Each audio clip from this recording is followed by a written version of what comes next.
Bonjour mes amis de lumière, aujourd'hui je vous fais un petit tirage en pleine nature, dans un cadre enchanteur que je vous fais voir, n'est-ce pas?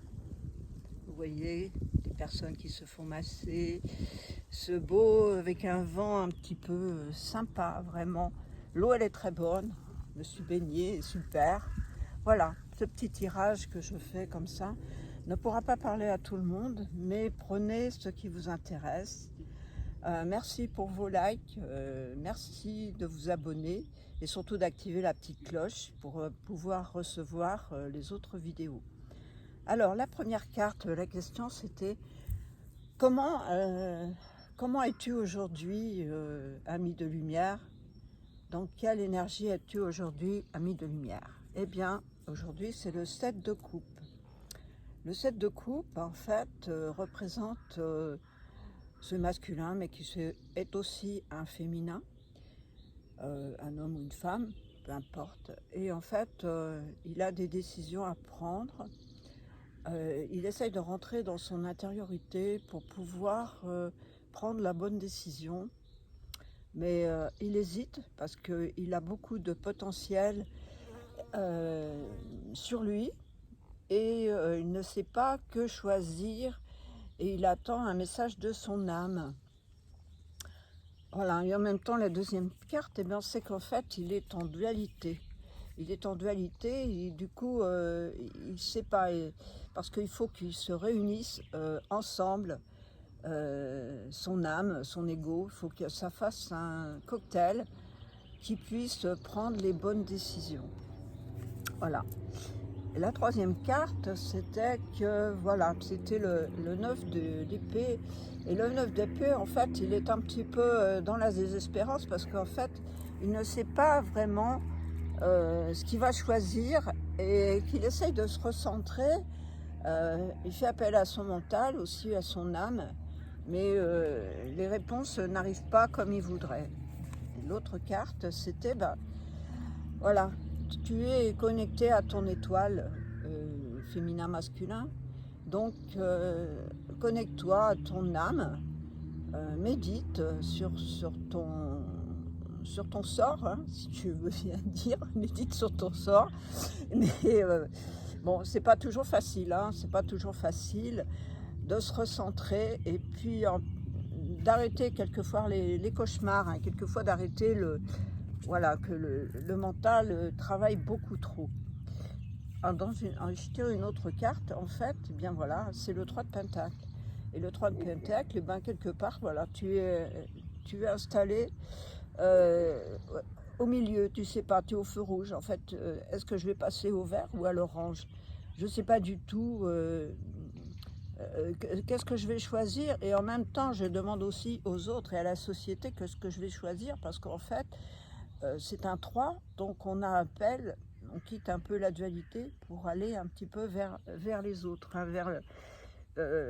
vers soi-même mais aussi vers les autres. Et une autre carte, elle vous dit, voilà, c'est le fou. Et le fou, il te dit, eh ben lâche, lance-toi dans ce que tu as envie de faire, de choisir qui te correspond le mieux, même si ce projet il te paraît un peu dingue, mais en fait, t'arrêtes de te prendre la tête et puis te dire est-ce que je fais bien, est-ce que je fais mal, est-ce que je suis toujours dans cette dualité, parce qu'en fait, c'est ça.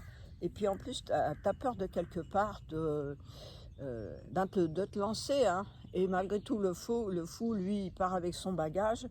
Et puis, il est en équilibre. Alors, il ne sait pas si ça va marcher ou ça va pas marcher, mais ça fait rien.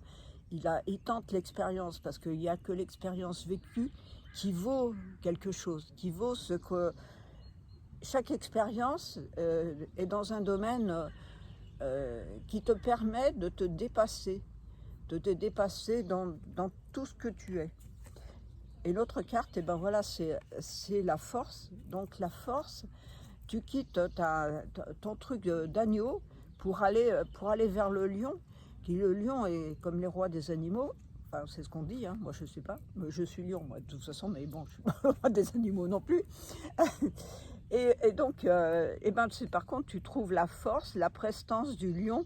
Et en plus, comme ça, tu sais t'imposer dans ton domaine. Tu sais t'imposer dans ce que tu as envie de faire. Parce que même si les dictats de la société t'empêchent de faire ce que tu as envie de faire, eh bien fais-le quand même, dépasse-toi, aime-toi et quitte ces schémas restrictifs, pardon, c'est pas un mot pour moi encore ça, pour aller vers ta lumière et vers ce que tu aimes. Et en même temps, voilà, c'est l'as de coupe. L'as de coupe, et ben voilà, c'est un nouveau sentiment qui t'anime, c'est une nouvelle chose qui est dans ton cœur. Vous voyez la photo, elle a un cœur, elle tient son cœur dans ses mains, parce qu'en fait, c'est ça, c'est cet amour qu'elle a envie de développer dans ce qu'elle fait et dans ce qu'elle a à faire. Et la carte qui est tout de suite derrière, ben c'est voilà, c'est le 7 d'épée, donc c'est de l'air. Eh bien, quitte ton schéma restrictif, va de l'avant, fonce, quitte tes sentiments de trahison par rapport à des personnes. Tu as des épées dans le dos, mais non, ça t'empêche pas. Il faut pas que ça t'empêche d'avancer. Il faut que tu te maintiennes ton cap et que tu ailles de l'avant. Et tu vas de l'avant et ou toujours dans les épées, il y a beaucoup d'épées, c'est beaucoup d'air et c'est beaucoup de mental et beaucoup d'ego. Donc quitte ton ego vers aller vers ton âme. Tu t'es embarqué dans une barque qui avance et tu l'as fait avancer par ta force, par ta force ici. Parce que c'est là que ça va faire des choses et que ça va démarrer. C'est quelque chose de magnifique. J'ai tiré aussi 2 cartes. Je tire les cartes à l'avance, hein, mais je ne les découvre qu'avec vous en fait. Hein. Et les 2 autres cartes, eh ben, qui fait partie de l'oracle de la féminité sacrée. Et la première carte, c'était la haute trahison. Entre se trahir et trahir les autres, il n'y a qu'un pas. Donc tu continues. Tu avances malgré cette trahison, parce qu'en fait, quelque part, tu t'es trahi toi-même. Mais la deuxième carte, elle nous dit, c'est le vent du changement. Ou si vous regardez la situation sur un angle différent, eh bien évidemment, vous allez voir autre chose. Et surtout, continuez votre chemin, continuez ce que vous avez à faire dans toute votre âme et tout ce que vous pouvez développer. Voilà, je vous quitte pour aujourd'hui. Je vais partager un peu le paysage, voilà. Et puis, ben, je vous retrouve à tout bientôt. Vous pouvez me laisser un like, un petit message. Ça me fait du bien, ça me permet, ça m'encourage. Et en même temps, eh bien, je vous souhaite le meilleur et je vous quitte sur cette belle opportunité. On est au lac de Sainte-Croix et c'est magnifique. Voilà. Au revoir, namasté.